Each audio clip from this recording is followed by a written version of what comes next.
नमस्कार दोस्तों, मैं संपत सिंह मीना, सहायक आचार्य department of botany, government college Tonk. Dear students, पिछली क्लास में हमने पुष्पीय हार्मोन फ्लोरिजीन के बारे में, फ्लावरिंग हार्मोन फ्लोरिजीन के बारे में अध्ययन किया था। उसी कड़ी में आज हम प्रकाश प्रेरित पुष्पन की क्रियाविधि, mechanism of photo induced flowering के बारे में अध्ययन करेंगे। पौधों में प्रकाश प्रेरण द्वारा पुष्पन होने की क्रिया को स्पष्ट करने के लिए अनेक सिद्धांत अलग अलग समय पर दिए गए, जिनमें मुख्यतः हम निम्न 3 सिद्धांतों का विस्तार पूर्वक अध्ययन करेंगे।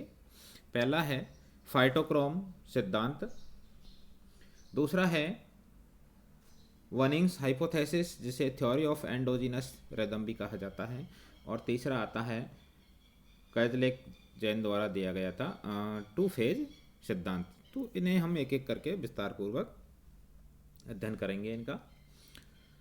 पहला आता है फाइटोक्रोम सिद्धांत।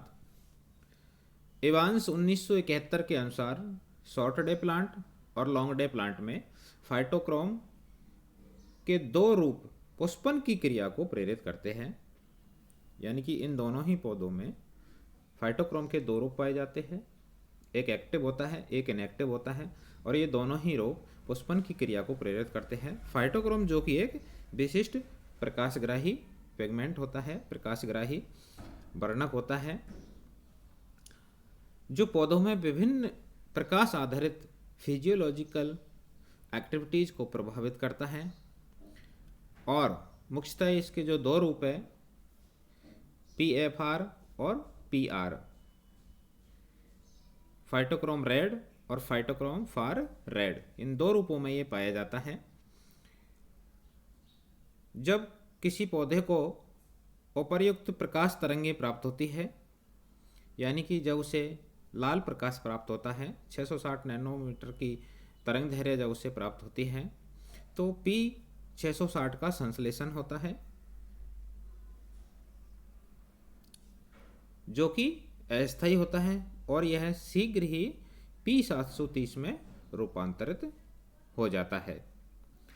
ऐसा माना जाता है कि PFR यानी कि P730 शॉर्ट डे प्लांट में पुष्पन की क्रिया का निरोधन करता है, पुष्पन होने से रोकता है, जबकि लॉन्ग डे प्लांट की यदि हम बात करें तो वहाँ पर PFR जो है पुष्पन की क्रिया को मोटिवेट करता है, उत्प्रेरित करता है। और दूसरी ओर फाइटोक्रोम रेड यानी कि P660 शॉर्ट डे प्लांट में पुष्पन की क्रिया को मोटिवेट करता है, उत्प्रेरित करता है, जबकि लॉन्ग डे प्लांट में पुष्पन की क्रिया को इनहिबिट करता है। क्योंकि PFR प्रकाश की उपस्थिति में चूँकि जो फाइटोक्रोम रेड होता है वह प्रकाश की उपस्थिति में फाइटोक्रोम फार रेड में कन्वर्ट हो जाता है, रूपांतरित होता है। अतः लॉन्ग डे प्लांट के लिए दीर्घ दीप्त काल की आवश्यकता होती है। इसी प्रकार अंधेरे की यदि हम बात करें तो phytochrome far red phytochrome red में परिवर्तित हो जाता है। अतः शॉर्ट डे प्लांट में पुष्पन के लिए दीर्घ अंधकाल विशेष रूप से प्रभावी होता है। यही कारण है कि शॉर्ट डे प्लांट में पुष्पन के लिए क्रांतिक अवधि से अधिक अंधकाल की आवश्यकता होती है, और यही स्थिति लॉन्ग डे प्लांट में इनहिबिट करती है, निरोधक का काम करती है। इवांस के अनुसार शॉर्ट डे प्लांट और लॉन्ग डे प्लांट दोनों में पुष्पन प्रारंभ करने के लिए, पुष्पन के आरंभीकरण के लिए फाइटोक्रोम फार रेड की उपस्थिति का होना अति आवश्यक है। अतः फाइटोक्रोम बाद के अनुसार फाइटोक्रोम फार रेड और फाइटोक्रोम रेड का अंत्य परिवर्तन, इंटरकन्वर्सन, पुष्पन के लिए उत्तरदायी होता है।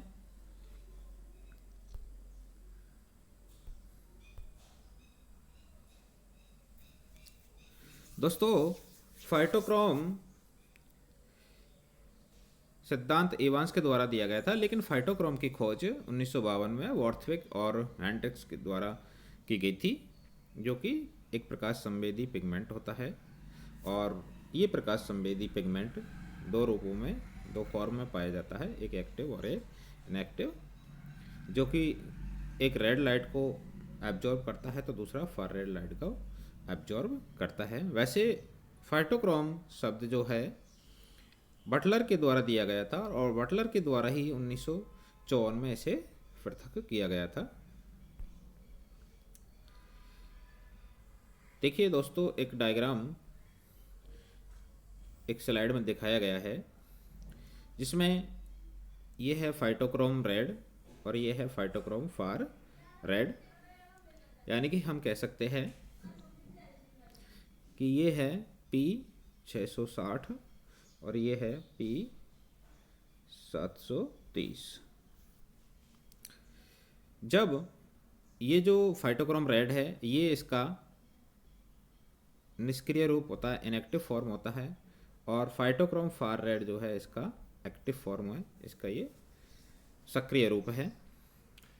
सामान्यतः फाइटोक्रोम रेड लाल प्रकाश की उपस्थिति में फाइटोक्रोम फार रेड में कन्वर्ट हो जाता है।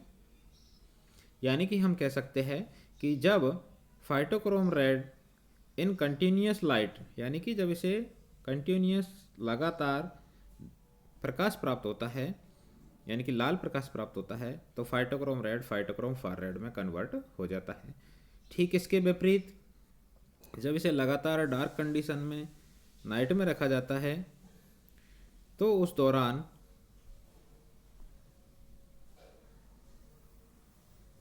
फार रेड लाइट की उपस्थिति में फाइटोक्रोम फार रेड जो है फाइटोक्रोम रेड में कन्वर्ट हो जाता है। दोस्तों, फाइटोक्रोम रेड जो है शॉर्ट डे प्लांट के अंतर्गत पुष्पन की क्रिया को मोटिवेट करता है, जबकि फाइटोक्रोम फार रेड जो है लॉन्ग डे प्लांट में पुष्पन की क्रिया को उद्दीपित करता है।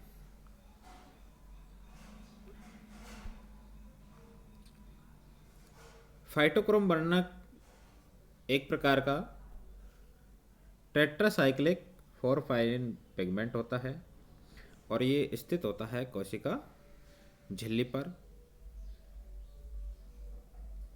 फाइटोक्रोम रेड ब्लूइश कलर का होता है और शॉर्ट डे प्लांट में पुष्पन को प्रेरित करता है। लाल प्रकाश जब ये अवशोषित करता है तो फाइटोक्रोम फार रेड में कन्वर्ट हो जाता है। इसके बारे में अभी हमने स्लाइड पर पूरा अध्ययन किया था। और इसका जो अवशोषण परास होता है वो होता है 630 से 770 नैनोमीटर। ठीक इसी प्रकार से एक होता है दूसरा रूप इसका फाइटोक्रोम फार रेड जो कि येलोइश होता है और ये लॉन्ग डे प्लांट में जो है पुष्पन को मोटिवेट करता है, प्रेरित करता है और सुदूर लाल प्रकाश ये एब्जॉर्ब करता है और फाइटोक्रोम रेड में कन्वर्ट हो जाता है। फाइटोक्रोम फार रेड जो है शॉर्ट डे प्लांट में पुष्पन का विरोध करता है, यानी कि पुष्पन की क्रिया को इनहिबिट करता है। फाइटोक्रोम फार रेड को फाइटोक्रोम का सक्रिय रूप माना जाता है और जो पौधों में विभिन्न प्रकार की क्रियाओं का नियंत्रण करता है, जैसे कि बीज का अंकुरण। फाइटोक्रोम एक प्रकार का बिली पिगमेंट होता है जो कि एक प्रकार का ग्लाइकोप्रोटीन है और ये लगभग सभी प्लांट्स के अंतर्गत पाया जाता है। प्रकाश और फाइटोक्रोम द्वारा पौधे की जो आकार की होता है उसका नियंत्रण भी किया जाता है, यानी कि इसे कहा जाता है फोटोमॉर्फोजेनेसिस, जिसका अध्ययन हम अगली क्लास में विस्तार पूर्वक करेंगे। फाइटोक्रोम पिगमेंट सभी पौधों में देखा गया, यानी कि सभी पौधों में ये पाया जाता है।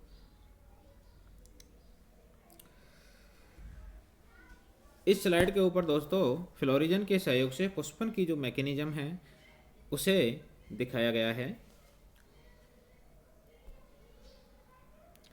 जब किसी प्लांट को रेड लाइट प्राप्त होती है तो उस दौरान phytochrome red phytochrome far red में कन्वर्ट हो जाता है और पुष्पन की क्रिया को प्रेरित करता है। ठीक उसी प्रकार से जब फाइटोक्रोम फार रेड को अंधकार में रखा जाता है, अंधकार उसे प्राप्त होता है, तो उस दौरान वह फाइटोक्रोम रेड में कन्वर्ट हो जाता है और पुष्पन की क्रिया को प्रेरित करता है। यानी कि phytochrome red phytochrome far red में कन्वर्ट होता है लाल प्रकाश की उपस्थिति में और phytochrome far red phytochrome red में कन्वर्ट होता है सुदूर लाल प्रकाश की उपस्थिति में। जब इसे फेवरेबल कंडीशन मिलती है, उचित फोटो पीरियड प्राप्त होता है किसी भी पौधे को, तो फ्लोरिजन हार्मोन का संश्लेषण करने वाली जो जीन होती है वो जीन एक्टिव हो जाती है, और एक्टिव होकर के ये सूचना मैसेंजर आरएनए के द्वारा फ्लोरिजन सिंथेटेज हार्मोन तक पहुंचती है, और फ्लोरिजन सिंथेटेज हार्मोन एक्टिव होकर के प्रकाश संश्लेषी पदार्थ के ऊपर रिएक्ट करता है और फ्लोरिजीन का निर्माण करता है। पत्तियों में निर्मित ये फ्लोरिजीन हार्मोन फ्लोएम के द्वारा ट्रांसमिशन होता है, फ्लोएम के द्वारा इसका संचलन होता है, और ये जीन अनावरण तथा मैसेंजर आरएनए और एंजाइम्स के द्वारा पुष्पन की क्रिया को जो है प्रेरित करता है।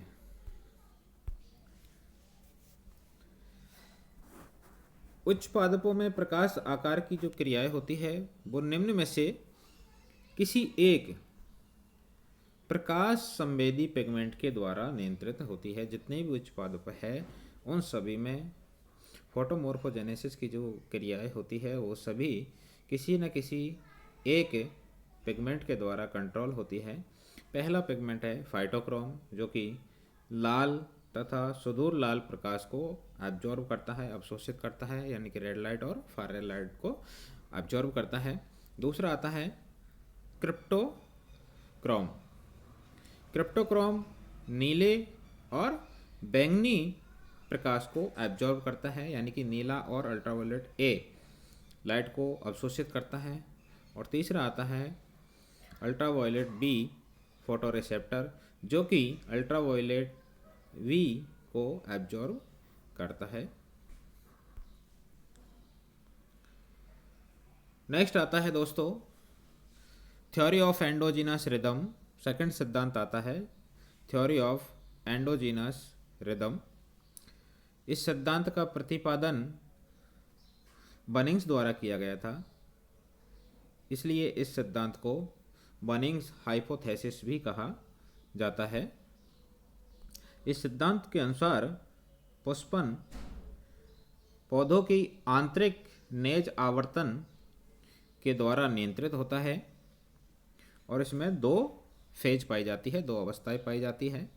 इसमें पहली अवस्था है प्रकाश प्रिय प्रावस्था, यानी कि फोटोफिलस फेज, और दूसरी आती है छाया प्रिय प्रावस्था, यानी कि स्कोटोफिलस फेज। जो पहली प्रावस्था होती है यानी कि फोटोफिलस फेज होती है, इस फेज की जो अवधि होती है वह 12 घंटे की होती है, और यह फेज प्रकाश में होती है। और इस फेज के दौरान प्रकाश संश्लेषण की जो रेट होती है वह अधिकतम होती है, और रेस्पिरेशन की जो रेट होती है वह कम होती है। ठीक इसके विपरीत जो छाया अप्रिय फेज होती है वह भी, इसकी भी जो अवधि होती है 12 घंटे की होती है, लेकिन इस दौरान जो रेस्पिरेशन की रेट होती है वह अधिक होती है, और इस दौरान स्टार्च और शुगर का अपघटन होता है, क्योंकि रेस्पिरेशन की जो रेट होती है वह अधिक होती है और फोटोसिंथेसिस की जो रेट होती है वो कम होती है। लॉन्ग डे प्लांट्स में छाया प्रिय प्रावस्था से संबंधित जो क्रियाएं होती है वे क्रियाएं प्रकाश और अंधकार दोनों में होती है, जबकि जो प्रकाश प्रिय प्रावस्था होती है वो केवल लाइट में ही होती है। इसके विपरीत जो शॉर्ट डे प्लांट होते हैं उन शॉर्ट डे प्लांट में प्रकाश प्रिय प्रावस्था अंधकार और प्रकाश दोनों में होती है, जबकि छाया प्रिय प्रावस्था केवल अंधकार में होती है। वनिंग्स के अनुसार कोशिका में एक प्रकार का समय नियंत्रक क्रियाविधि दोलक पाया जाता है, यानी कि टाइम रेगुलेटिंग मैकेनिज्म ऑसिलेटर पाया जाता है, उपस्थित होता है। शॉर्ट डे प्लांट में यह दोलक छाया प्रिय अवस्था के समीप होता है तथा छाया प्रिय अवस्था केवल अंधकार में होती है, इसलिए इन्हें दीर्घ अंधकार की आवश्यकता होती है, यानी कि शॉर्ट डे प्लांट को लंबे अंधकार की, सतत लंबे अंधकार की आवश्यकता होती है, और हमने पिछली क्लासों में पढ़ा भी था कि शॉर्ट डे प्लांट को कंटिन्यूस जो है 14 से 16 घंटे अंधकार की आवश्यकता होती है, जबकि इसके विपरीत लॉन्ग डे प्लांट में यह प्रावस्था जो प्रकाश प्रिय फेज होती है उसके समीप स्थित होती है। अतः प्रकाश प्रिय जो फेज होती है वो केवल प्रकाश में होती है, लाइट में संपन्न होती है। अतः इन्हें दीर्घ काल की आवश्यकता होती है। तीसरा सिद्धांत आता है दोस्तों टू फेज थ्योरी, और यह सिद्धांत कैजलेक जान द्वारा प्रतिपादित किया गया था। और इसके अनुसार हार्मोन फ्लोरिजन जो है पुष्पन की क्रिया के लिए उत्तरदायी होता है, और यह फ्लोरिजिन हार्मोन जिब्रेलिन तथा एंथेसिन्स दो कंपाउंडों का मिश्रण होता है। एंथेसिन्स और जिब्रेलिन इन दोनों ही कंपाउंडों के मिलने से, इनके कॉम्प्लेक्स से जो है इसका निर्माण होता है। अतः जिब्रेलिन पादप की स्तंभ की वृद्धि के लिए और एंथेसिन पुष्पन की क्रिया के लिए आवश्यक होता है। यानी कि हम कह सकते हैं कि जिब्रेलिन पौधों में स्तंभ की वृद्धि को मोटिवेट करता है, और जो एंथेसिन होता है वह पौधों में पुष्पन की क्रिया को मोटिवेट करता है। कैजलेक जान के अनुसार 1 वर्षीय पादपों में पुष्पन के लिए 2 फेज पाई जाती है। इन 2 फेज का होना आवश्यक होता है, जिसमें पहली फेज है स्तंभ निर्माण फेज और दूसरी है पुष्प निर्माण फेज। स्तंभ निर्माण फेज के दौरान पत्तियों में जिब्रेलिन का और स्तंभ में ऑक्जिन पत्तियों में जिब्रेलिन और स्तंभ में ऑक्जिन की जो मात्रा होती है वो अधिक पाई जाती है।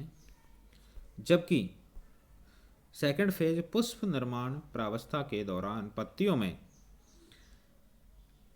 एंथेसिन की मात्रा अधिक होती है और स्तंभ में न्यूक्लिक अम्लों के उपापचयों की मात्रा अधिक पाई जाती है।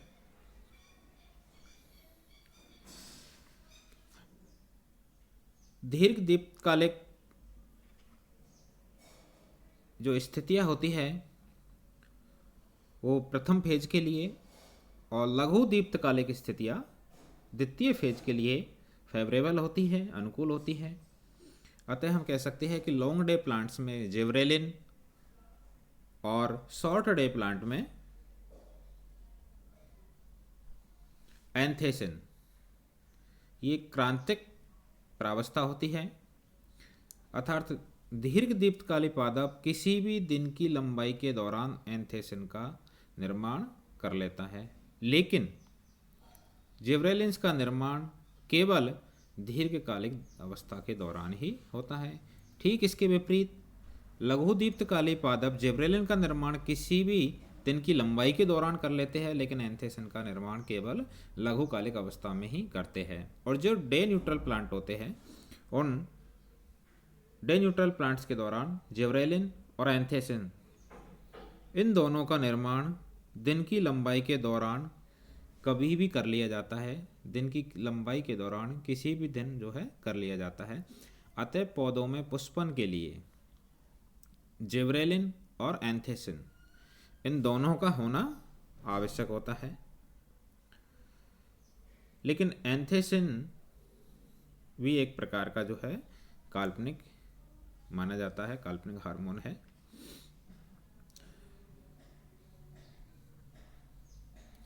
इस डायग्राम के माध्यम से एंथेसिन्स और जिब्रेलिन के रोल को समझाया गया है। यहाँ पर ये अवस्था है दीप्तकाली अवस्था, ये पौधों का प्रकार है, यह रसायन की उपस्थिति और ये क्या रेस्पॉन्स प्राप्त होता है, क्या अंकुरीय प्राप्त होती है। दीर्घ दिवस पादप और लघु दिवस पादप। पौधे के प्रकार में जब लघु दिवस पादप होता है और कंडीशन होती है दीर्घ दिवस की, तो उस दौरान केवल जिब्रेलिन का निर्माण होता है और एंथेसिन का निर्माण नहीं होता है। अतः यहाँ पर पुष्पन की क्रिया नहीं होती है। दूसरा पादप है दीर्घ दिवस पादप, लॉन्ग डे प्लांट। इस लॉन्ग डे प्लांट में क्योंकि यहाँ पर अवधि कैसी है, दीर्घ दिवस है, अतः यहाँ पर जिब्रेलिन और एंथेसिन दोनों का निर्माण होता है और यहाँ पर पुष्पन की क्रिया संपन्न होती है। और तीसरी कंडीशन आती है इसमें दिवस उदासीन पादप। दिवस उदासीन पादप पर दीप्तकाली जो अवस्था है वह दीर्घ दिवस हो या लौंग दिवस हो, उस पर इफेक्ट नहीं होता है, क्योंकि दीर्घ दिवस और लौंग दिवस दोनों में ही जो है उसमें जिब्रेलिन और एंथेसिन का निर्माण हो जाता है, अतः यहाँ पर पुष्पन की क्रिया नॉर्मल होती है। ठीक इसी प्रकार दूसरी कंडीशन आती है लघु दिवस की। इसमें भी तीनों प्रकार के प्लांट है, लघु दिवस पादप, दीर्घ दिवस और दिवस उदासीन पादप। जो लघु दिवस पादप है उसमें जिब्रेलिन और एंथेसिन दोनों का निर्माण होता है, क्योंकि यहाँ पर प्रकाश अवधि कैसी है, लघु है, अतः यहाँ पर पुष्पन की क्रिया संपन्न होती है। और सेकंड कंडीशन है दीर्घ दिवस पादप। इस दीर्घ दिवस पादप को उचित फेवरेबल कंडीशन नहीं मिल रही है, क्योंकि यहाँ पर लघु दिवस है, अतः यहाँ पर जिब्रेलिन का निर्माण हो जाता है लेकिन एंथेसिन का निर्माण नहीं होता है, अतः यहाँ पर फ्लावरिंग नहीं होती है। और तीसरी कंडीशन आती है दिवस उदासीन। इसमें जिब्रेलिन और एंथेसिन दोनों का निर्माण होता है, अतः यहाँ पर फ्लावरिंग की क्रिया जो है संपन्न होती है। नेक्स्ट आता है दोस्तों इम्पोर्टेंस ऑफ फोटोपीरियोडिज्म में दीप्तकालिता का महत्व।